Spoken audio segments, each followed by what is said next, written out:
dadkii halkan ka tagay Yurub iyo meelaha aaday anaga qaxootiga u tagay mid qof kamid ah dhalinyaro ah yaa wadanka la yiraahdo Sweden dhex maray sigaar bacay buuf habad gunti intii yare ka hartay wadada isaga tuuray ka islaan cunug yar wadato 3 jir ah meesha socota cunugii 3 jirka ayaa soo cararay baalkii buu qaaday meesha sigaar ku tuuray horteeda meel walba hal gabiina ku xiran oo yaro saan ah oo sanduuq ah oo lagu talagalay waxa dadka ku firdhilay inaad ku rido ama sigaar dabadi ha aadeen ama bac ha ahaadeen ama buska cunto wax ka haraadeen inayna dhulka ku dhicin laan dhulku shaqo badan oo kale ku abuuraa waxay ku abuureen waxaan la tuuriyay in ummad shaqo kale badan la qabto laakiin haddaad adigu ka qayb qaadato ruuxaagi markaa kulay ka qayb qaado nadaafada iyo ku qoran sanduuqa cunugii waa la cararay ninkiiba soo qabtay oo tusay gacanta ku dhig dhab wuu ogyahay inuu san afaqoonin maxay tahay macnaheedu meel dayacanaad ka timido inkaaru ka dhacday qashinka wadada ha ku shubin oo luuqad soo dhaweynayo macaan lagu sheegay way qashinka wadada ha ku toorin cunugu inuu diyaar yahay waxa ku tusay waa 3 jir inuu sida u baraarugsan yahay maxaa keenay bi'adii oo dhan iyo si oo dhan wixii ka soo horeeyay loo qaabay guri walba magaaladan mashaakilkan haysta ugu xooga badan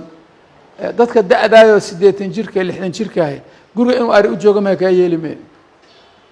dadka da'da yarina maxay leeyihiin war ariga inaga kaxee saxaradiisa iyo wixiis keebaa gar daran si la yeelo si la isu qaataa marka arigii meel walba ku deganaya wixii marka waa in kambeyn qaadaa seetimo walba tira xaaqa habeeya guuba ama xareen ama baa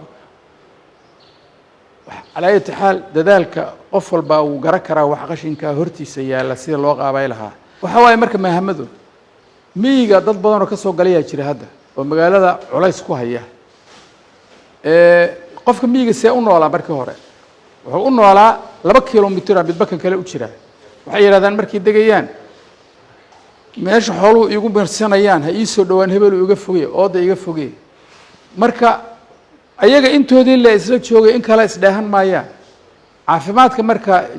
wareega cudurka waa naga yarihi halkan magaaladu maya ka yeelmayso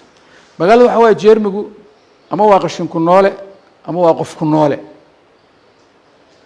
qashinka ka duro masqusha noqdo duro mid banaanka ku dhigata bar ka soo haray oo halka inta dhigtay taqsiga iyo wixii dhama isku urureen oo dibad soo buubay oo dibadna kaal cunaysa hadana ku degay waxaasoo dhan baa waxay yihiin waxa u baahan in albaabkeeda la iska xiro oo wax gasho loo dhaqmo marka dariskaaga haduu sidaa yahay aduu kaliya hadda dadaasho xabad soo ragali maayaan dariskaas oo ku nool yahay aduu kaaga soo buuba ilmihina wasdhaahayaan dugsiga quraanka ilmihi la soo keeno yararka hal mid oo qufacayo hargabaya haduu yimaado kala wax la akhriyo hargab ka qabsi maayo ya hargabka annaga hadda waa aragtan waa periodical xilligan uu soo go'aa markuu yimaado kulli magaalada waa galaa maxaana keenay isdheehida la isu imaanayo tirada badan ay keenaysa oo kala urursiga lahayn ilaahay jiran nooma keeno allah nama fidneeyo alxamdulillah illa hada waa roona dadaalka iyo baraarugana laga rabaa waxa waaye inaan ku dadaalno sidii aan ku noqon lahayn bulsho xadaari ah oo isla nool oo deegaankooda ka fakara oo amnigeedu ka fakara oo cidda wax yani cidi ku qasbi ma qof ku dawliya kuma qasbi karo haddaad adigu ka daba wareegayso qashinka xagga ku tuurayso laakiin dareenkoodu adiga ka yimaado kugu jiro waa shaqeynaya